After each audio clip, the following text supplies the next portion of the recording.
Hare Nama Hare Nama Eva Kevalam Kalo Nasteva Nasteva Nasteva Gatiranyata.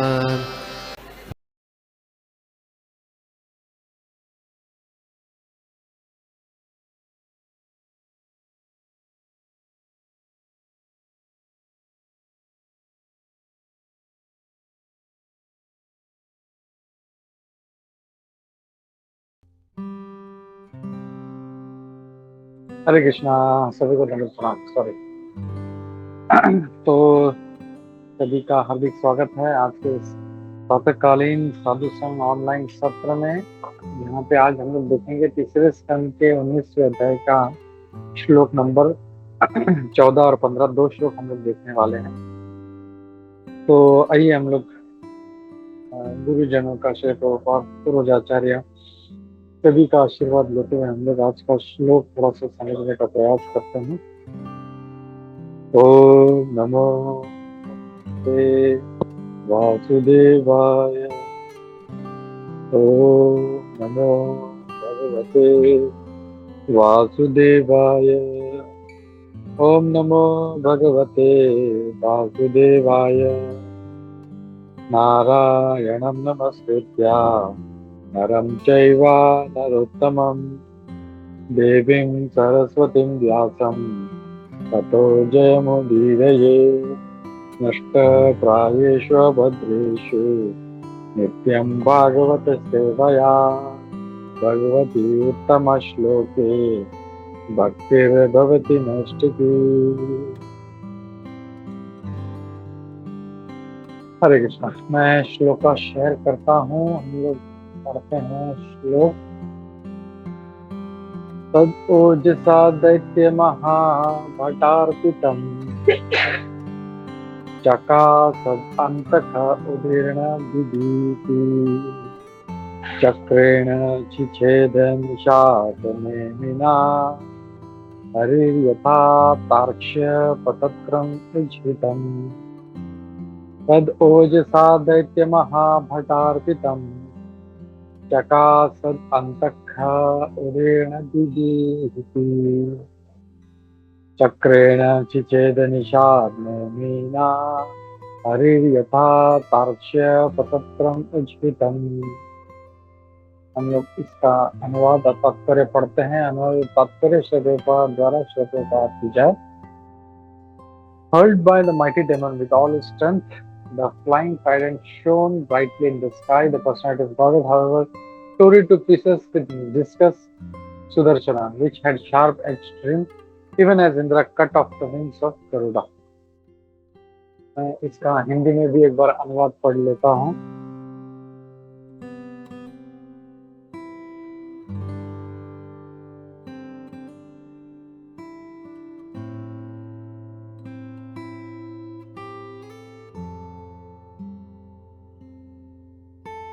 उस परम योद्धा असुर के द्वारा पूरे बल से फेंका गया वह त्रिशूल आकाश में तेजी से चमक रहा था, किंतु श्री भगवान ने अपने तेज धार वाले सुदर्शन चक्र से उसके खंड खंड कर दिए, मानो इंद्र ने गरुड़ का पंख काट दिया हो। हम इसका तात्पर्य भी पढ़ लेते हैं। यहाँ पर आए हुए गरुड़ और इंद्र का प्रसंग इस प्रकार है। एक बार गरुड़ ने अपने माता विंती को सर्पों की माता और अपनी सौतेली माता कद्रु के चंगुल से छुड़ाने के लिए स्वर्ग में देवताओं से अमृत का पात्र छीन लिया। जब इसका पता चला तो स्वर्ग का राजा इंद्र ने गरुड़ पर अपना वज्र चलाया। यद्यपि गरुड़ अजय था, किंतु इंद्र के अचूक आयुध का सम्मान करने के लिए तथा स्वयं भगवान का वाहन होने के कारण उसने अपना एक पंख गिरा दिया, जो वज्र से चूर चूर हो गया था। उच्च लोकों के निवासी इतने संवेदनशील होते हैं कि लड़ाई में भी वे भद्रता के नियमों का अनुसरण करते हैं। गरुड़ इंद्र के प्रति सम्मान व्यक्त करना चाह रहा था और उससे पता चला कि इंद्र के वज्र से कुछ न कुछ नष्ट होना है, अतः उसने अपना एक पंख दे दिया। हम लोग इसका दूसरा श्लोक भी पढ़ते हैं। श्लोक नंबर 15।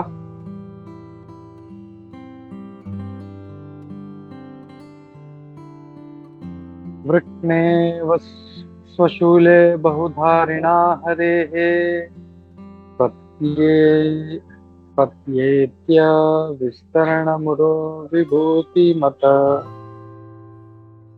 प्रवृद्धरोषः स कठोरमुष्टिना नन्दन् प्रहत्यां तदतर धियातासुरः वृक्णे स्वशूले बहुधारिणा हरेः प्रत्येत विस्तीर्णं विभो विभूतिमत प्रवृद्धरोषस कठोरमुष्टिना नंदन प्रहत्या अंतर धियातासुरः। इसका अनुवाद और तात्पर्य हम लोग देखते हैं।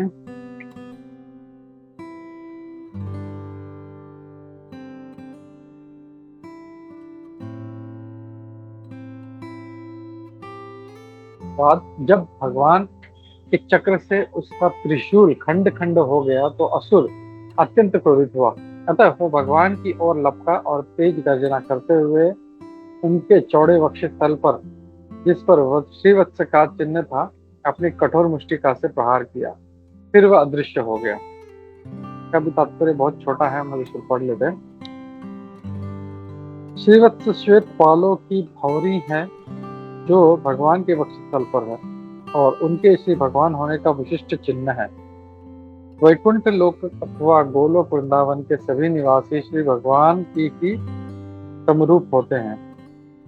अतः इसी श्रीवत्स चिन्ह के द्वारा भगवान को अन्यों के बीच पहचाना जा सकता है। हरे कृष्णा। नमो विष्णुपादाय कृष्ण प्रेष्ठाय भूतले श्रीमते भक्ति वेदांत स्वामी इति नामिने नमस्ते सारस्वती देवे गौरवाणी प्रचारिणे निर्विशेष शून्यवादी पाश्चात्य देशतारिणे। जय श्री कृष्ण चैतन्य प्रभु नित्यानंद श्री अद्वैत गदाधर श्रीवासादि गौर भक्त वृंद। हरे कृष्णा कृष्ण कृष्ण हरे हरे, हरे राम राम राम हरे हरे। नाना शास्त्र विचारे नैक निपुण षड धर्म संस्थापको लोकानां हितकारिणो त्रिभुवन मन्यो शरण्याकर श्री राधा कृष्ण पदारविंद भजनामृते नमस्तालिको वंदे रूप सनातन रघुवीर श्री जीव गोपालको सर्वस्य चाहं हृदि सन्निविष्टो मत्तः स्मृतिर्ज्ञानम् अपोहनं च वेदैश्च सर्वैरहमेव वेदो वेदान्तिक वेदविदेव चाहं मुखं करोति वाचालं पंगुं लङ्घयते गिरिं यत्कृपातमं वन्दे श्री गुरु दीनतारिणं परमानंद माधवं श्री चैतन्य ईश्वरम्।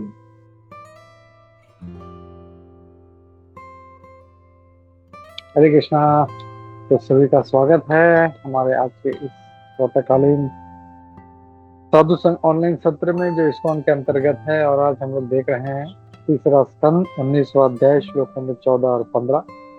तो यहाँ पे हम लोग देख रहे हैं कि कैसे भगवान वराहदेव और हिरण्याक्ष के बीच में युद्ध हो रहा था। और यहाँ पे देखें तो लगभग श्लोक नंबर 9 में क्या हुआ था कि जब हिरण्याक्ष ने जो अपना वज्र ये फेंका, अपना जब गदा फेंकी, तो भगवान ने मतलब उसको जैसे मतलब कोई फूल वगैरह कोई ऐसा फेंकता है तो कैसे ऐसे उल्टे पांव से उसको एकदम साइड में कर दिया। मतलब उसको कोई यहाँ पे ये सुखदेव गोस्वामी जी ये भी कह रहे हैं कि वो एकदम भयंकर फोर्स के साथ आ रहा था, और लेकिन भगवान ने एकदम खेलते हुए उसको लेफ्ट पांव से उसको हटा दिया। और फिर बाद में 10वें श्लोक में भगवान उसको चिढ़ाते हैं, उसको बोलते हैं ले फिर से तेरा ये आयुध ले और फिर से मुझे तेरी जो इच्छा है मुझ पर विजय पाने की उसको पूरा कर। और फिर हम लोग देखते हैं 11वें में क्या होता है कि जब भगवान वो फिर से उठा के वो भगवान पे आक्रमण करता है, और फिर 11वें में क्या होता है कि वो फिर से भगवान के ऊपर फिर से वो अपना गदा फेंकता है। तो वहाँ पे वो खड़े रहते हैं और उसको आराम से पकड़ लेते हैं। यहाँ पे उदाहरण देते हैं सुखदेव गोस्वामी, जैसे गरुड़ जी जो है तो कैसे सर्प को आराम से पकड़ लेता है, वैसे ही वो आराम से उस इतना जो फोर्स में फेंका हुआ था वो पकड़ लेते हैं।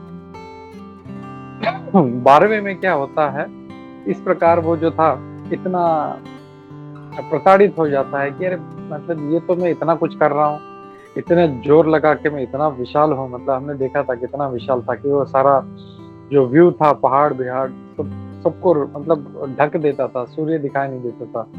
इतना शक्तिशाली हूँ मैं, और फिर भी ये जो है मेरा फेंके हुए इतने बल के साथ फेंकी हुई गदा को इन्होंने मतलब जस्ट लेफ्ट पांव से ऐसे हटा दिया। तब वो क्या करता है, वो अपना त्रिशूल निकालता है और वो त्रिशूल जो है वो भगवान की तरफ फेंकता है। और कहा गया है कि वो त्रिशूल लग एकदम ऐसा जैसे कोई आग उगल रहा हो, एकदम वैसे ऐसा था वो।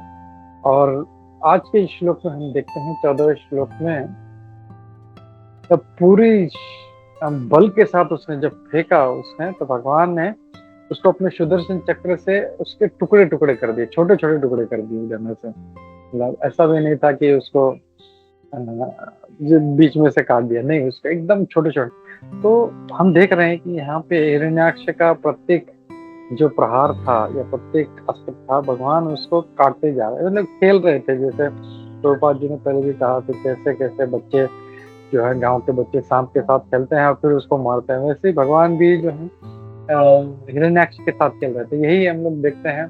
इवन हिरण्यकशिपु का भी जब आगे 7वें स्कंद में जाएंगे, हम पहले भी देखा था, 7वें स्कंद में डिटेल में है कि कैसे भगवान भी जो है वहां पे चूहे और बिल्ली का उदाहरण दिया गया है कि कैसे बिल्ली जो है चूहे के साथ खेलती है, उसको भगाती है, दौड़ाती है, थकाती है, फिर उसको मारती है, वैसे।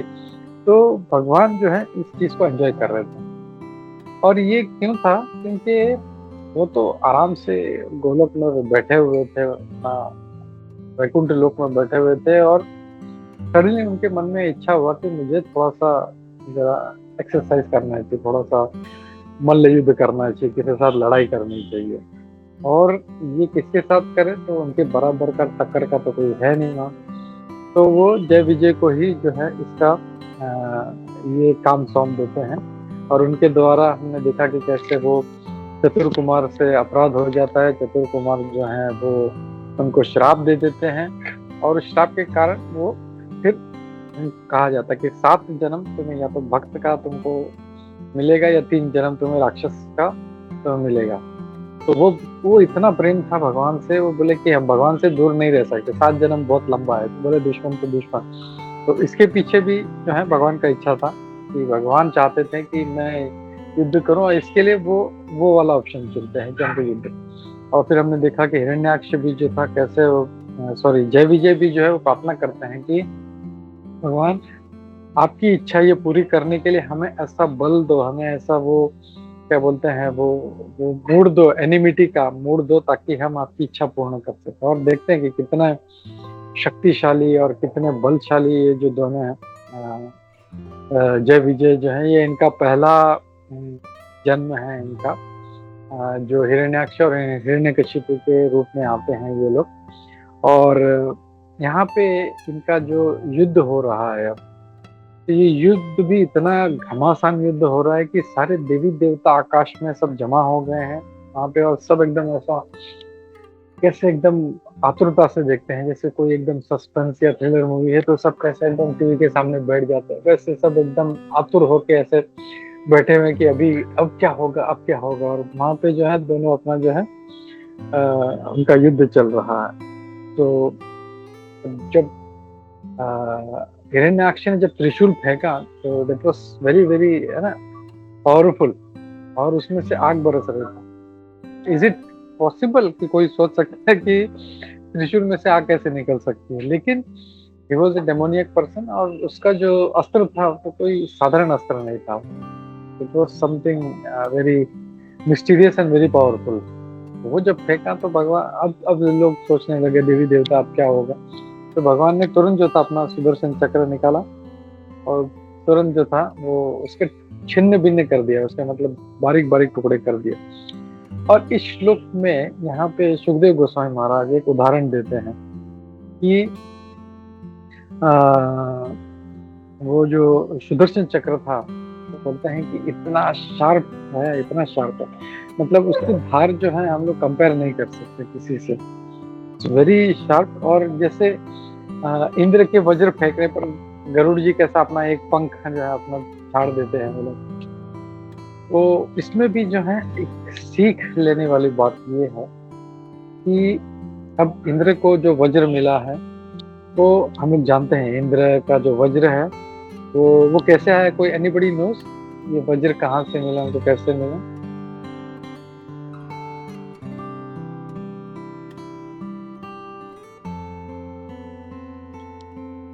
अरे आवाज आ रहा है किसी को?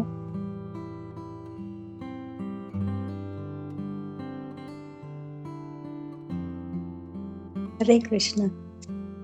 हाँ ये हाँ छोटी तो माता जी। हाँ आते हैं। आई थिंक ब्रह्मदेव ने दिया था वज्र। नहीं एक्चुअली, चलो ठीक है, इसको भी हम लोग देखते हैं कि आ, जो एक असुर था बड़ा, उसको मारने के लिए मतलब बहुत मुश्किल था, वो किसी भी अस्त्र शस्त्र से नहीं मर रहा था वो। तब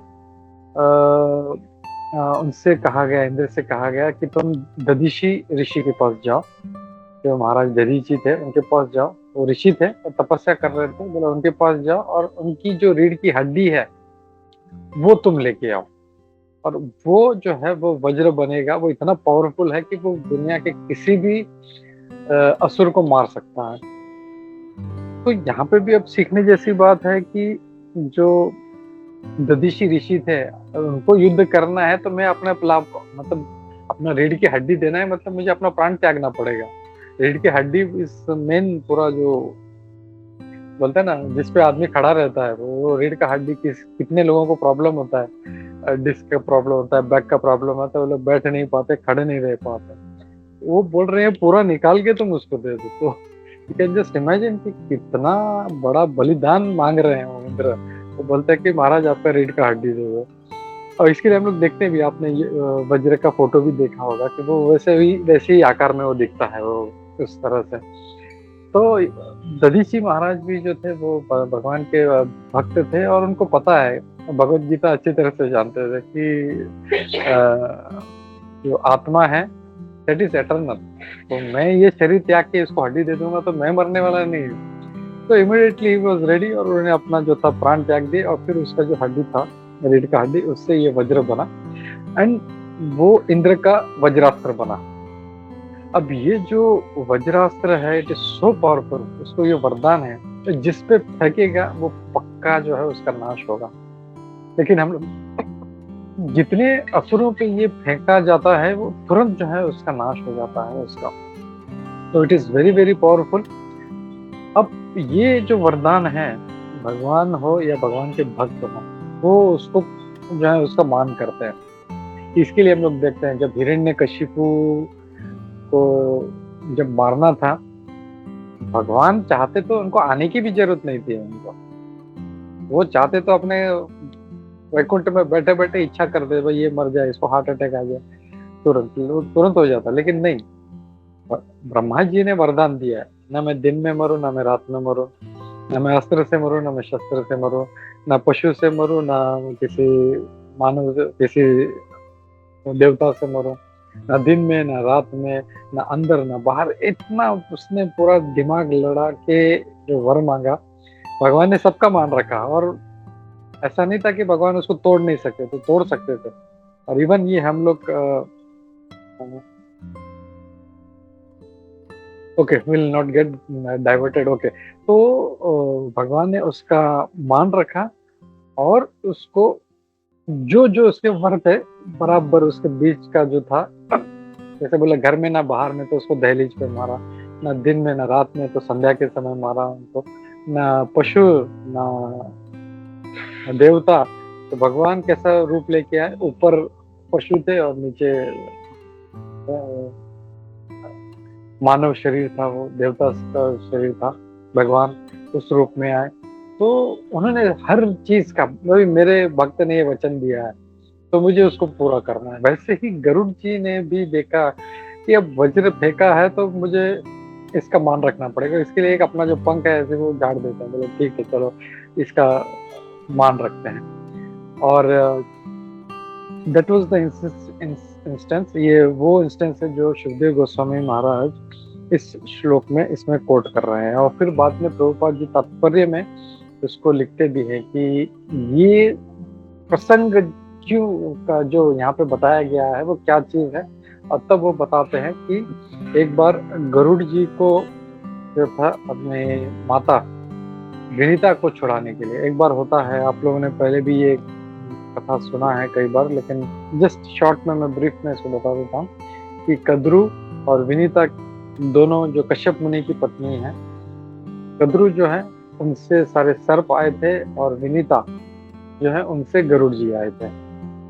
और वो भी कैसे आए थे, कश्यप मुनि से प्रसन्न होकर जो 6000 वालिकिल्य नाम के जो ऋषि हैं वो बहुत प्रसन्न होते हैं उनसे और उनको एक फ्रूट देते हैं। और वो फ्रूट कश्यप मुनि अपने पत्नी विनीता को देते हैं और वो जब खाती है तब एक उनको जो है एक अंड है, जो एक अंडा जो है वो प्राप्त होता है और उसमें से गरुड़ जी आते हैं। And he was so powerful, Garud ji जो बहुत बहुत पावरफुल थे। तो ये विनीता और कद्रु से सारे सर्प आए थे, जितने भी सर्प जाति प्रजाति है सारे कद्रु से आए।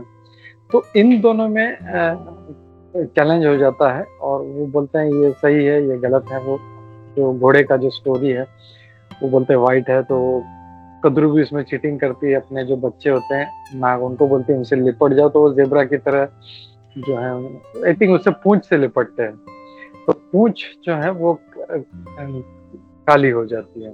तो वो क्या होता ये है कि वो बोलते हैं कि ये काली है और ये सफेद है, तो वो बोलते हैं ये झूठ है।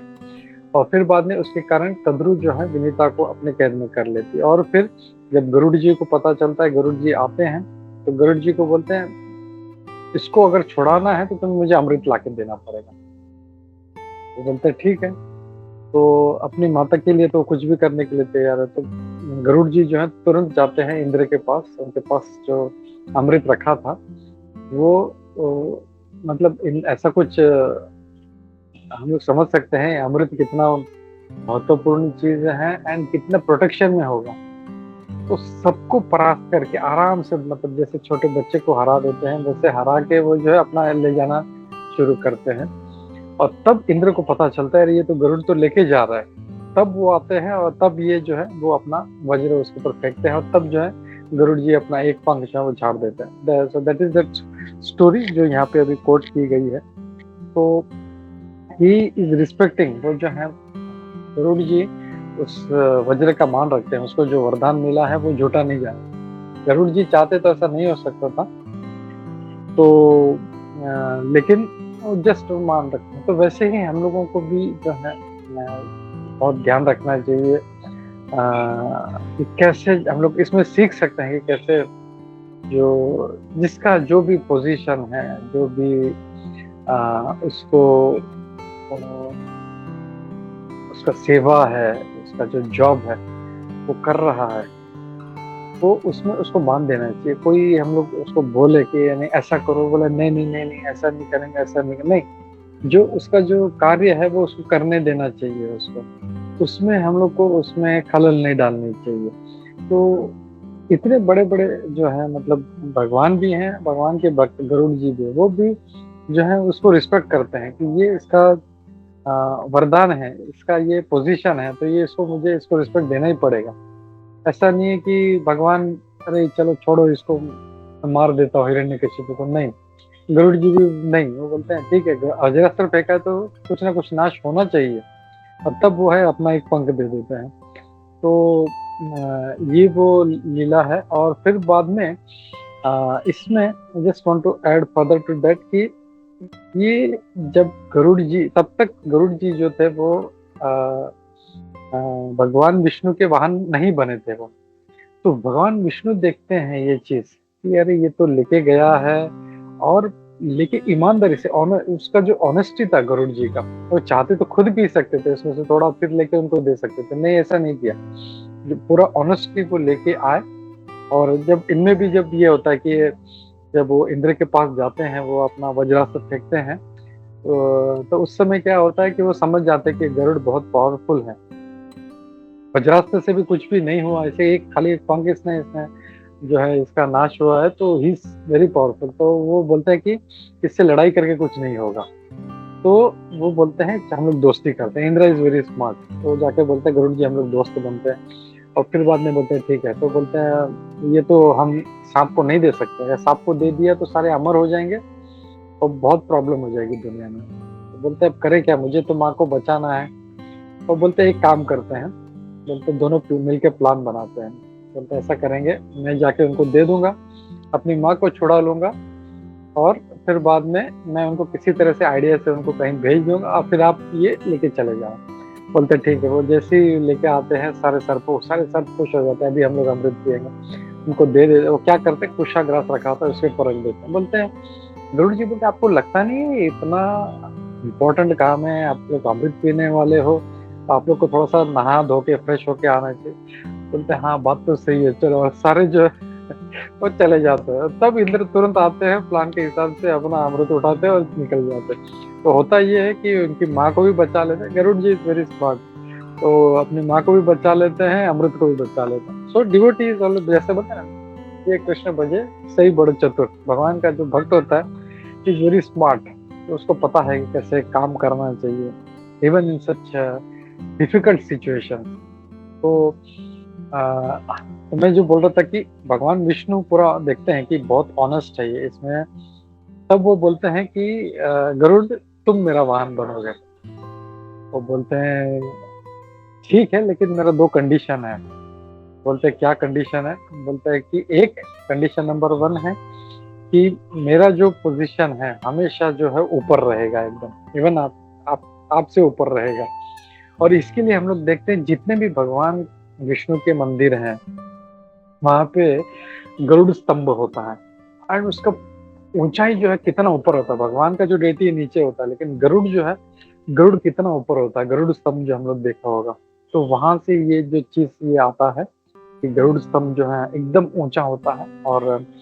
और दूसरा और एक मांगते हैं कि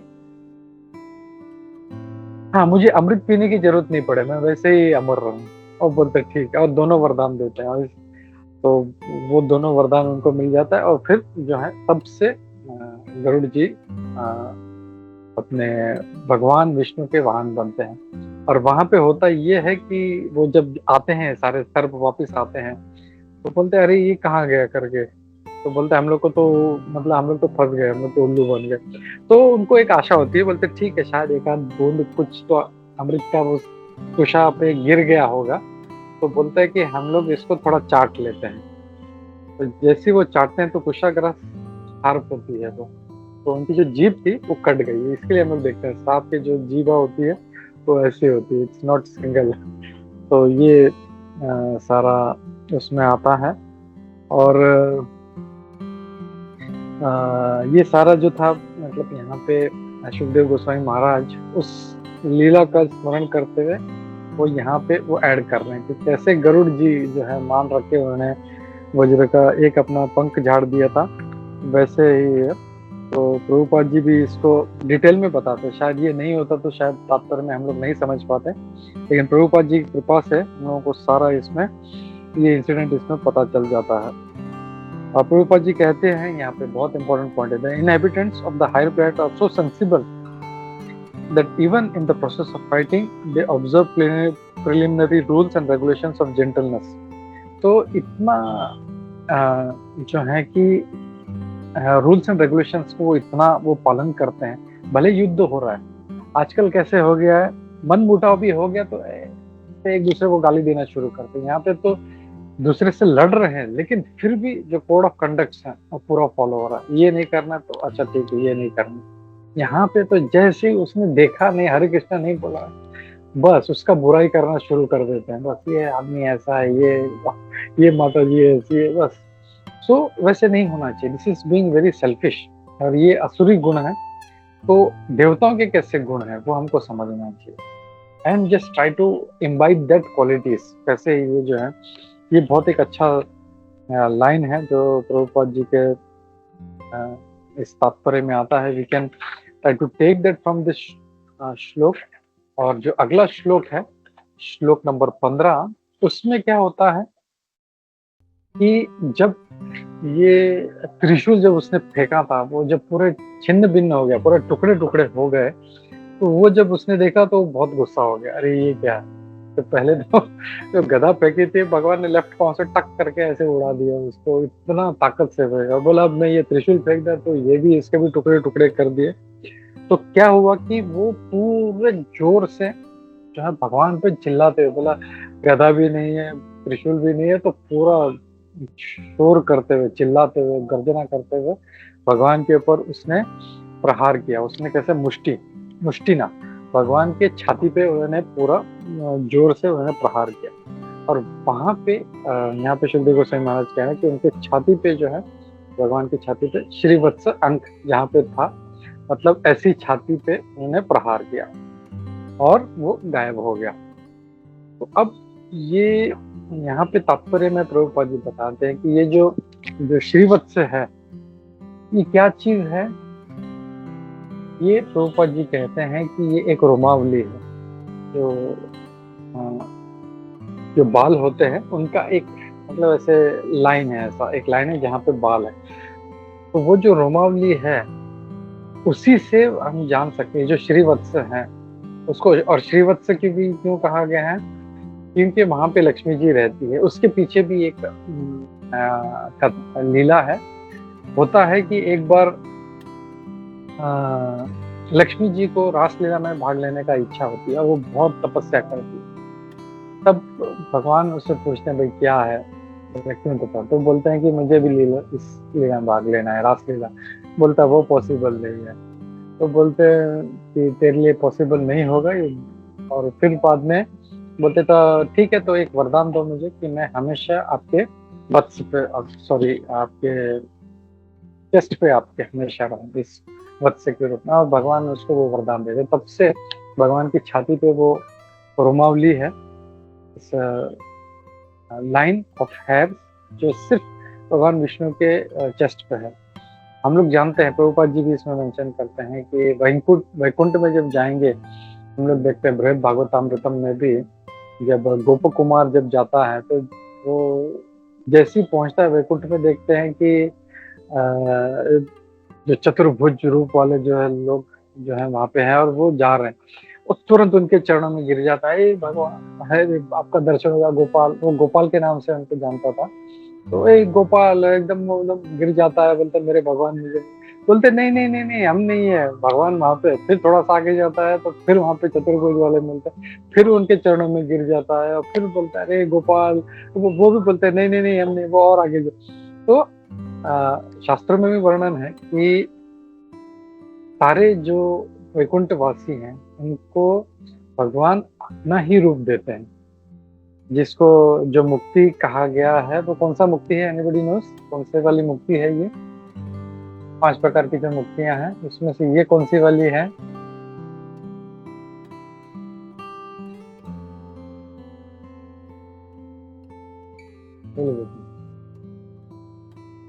हरे कृष्णा।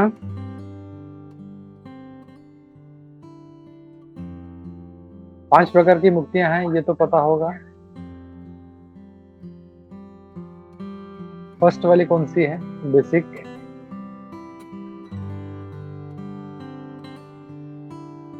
सायुज्य। सायुज्य, वेरी गुड, सायुज्य। तो ये वाली जो मुक्ति है ये कौन सी है? भगवान के समान रूप मिलता है, सारूप्य। सारूप्य, वेरी गुड, थैंक यू माता जी। तो ये जो है जितने भी वैकुंठवासी थे, दे वर ऑल लाइक भगवान विष्णु, उसमें कोई फर्क नहीं है। बस डिफरेंस कहाँ पे आता है, उनके कंठ में कौस्तुभ मणि है बड़ा, और उनके सीने पे ये श्रीवत्स का चिन्ह है। ये तो उससे पता चल जाता है कि नहीं ये जो है ये भगवान विष्णु नहीं है। तो ये चीज जो है, ये चिन्ह देख के हम लोग समझ सकते हैं। बाकी पूरा as it is, same to same, it's no difference. कोई भी देखेगा एक झलक में तो बोले अरे भगवान विष्णु। वैसे ही जैसे उद्धव जी जो थे, उद्धव जी और भगवान कृष्ण सेम उम्र के, सेम एकदम दिखने में भी सेम। तो कई बार लोग कंफ्यूज हो जाते हैं, अरे ये भगवान कृष्ण है या उद्धव है। तो वैसे ये मतलब हो सकता है उनमें थोड़ा सा डिफरेंस हो, लेकिन भगवान विष्णु में और वहाँ के जो रहीवासी हैं, जितने भी रेसिडेंट्स हैं, दे आर एग्जैक्टली, बस फर्क है वो कौस्तुभमणि और श्रीवत्स का। तो ये चीज हम लोग पे जो है, इसमें हम लोगों को प्रभुपाद जी तात्पर्य में बताते हैं और कहते हैं कि the inhabitants are exactly of the same form of personality of God, but by this Srivatsa mark on the chest he is distinguished from all others. तो ये जो चिन्ह है, इससे हम लोग समझ जाते हैं कि भगवान जो है ये इनके पास कौस्तुभमणि है और इनका श्रीवत्स अंक है। तो अब इसमें आज के 2 श्लोकों में सीखने जैसा क्या है हम लोगों को? Moral of the story as a Vaishnav, what we have to take lesson from this, एक to respect others, their position and give proper respects to that, जैसे भगवान करते हैं, जैसे भगवान के भक्त करते हैं। हम लोग को असुर नहीं बनना है, हम लोगों को भी भगवान का भक्त बनना है। तो असुरी गुण लेके हम भगवान के भक्त नहीं बन पाएंगे। तो we need to follow that. और क्या, तो यही है आज का संदेश और इसी के साथ मैं रुकता हूँ यहाँ पे। किसी का कोई प्रश्न है, किसी का कोई डाउट है, तो टीका टिप्पणी एडिशनल कमेंट्स हैं जो कुछ अगर रह गया हो तो प्लीज डू ऐड। ग्रंथराज श्रीमद् भागवतम की जय, श्रील प्रभुपाद की जय, इसमें गोविंद की जय, सभी उपस्थित भक्तवृंद की जय। हरे कृष्णा।